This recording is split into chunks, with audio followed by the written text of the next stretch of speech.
Monsieur, gen bagay qui passe les organes, yon grand moun 70 ans. 70 ans ou plus. Pour le petit moun 12 ans, il viole petit moun nan. Jusqu'à ce que, bon, d'après ça, m'tende, petit moun nan te formé. Petit moun nan te formé déjà. Et petit moun nan vient arriver enceinte. Un grand moun 12 et 70 ans est en les organes. Kounya la, les yo bari grand moun nan ti moun nan, bagal après la ri, et yo traduit grand moun nan la justice. Petit grand moun nan, prend grand moun nan se grand moun nan la défendre grand moun nan. Li dit papa c'est papa et pas voler, papa le voler. Il a cherché grand moun nan, il pas jamais joindre grand moun nan. Mais bagay là dans l'état. Mais kounya la, ti fille enceinte.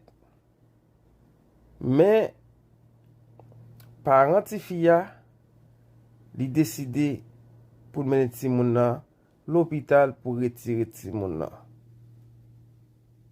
Mais grand pile moun k'ap di était supposé quitter le fait ti moun nan, gen qui dit il pas supposé quitter fait. Mais mes amis, 70 ans pour violer ti moun 12 ans.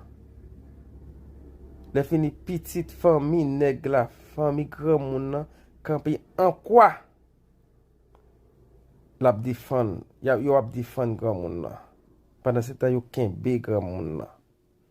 Et ça passé dans les organes. Nous même qui ça? Nous ouais, est-ce que parent ti fille qui gen 12 ans, est-ce qu'elle supposé faire ti moun retirer ti moun parce que yo get ti fille qui enceinte 3 mois. C'est pas la première fois. Jou yo bari grand moun nan ti moun nan, c'est pas la première fois ça fait.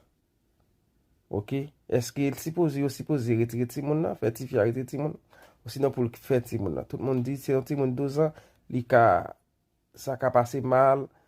Gen moun kap di il supposé retirer ti moun nan, il supposé gen kap di il pas supposé retirer. Qui ça nous pense nous même? M'attend à vie non.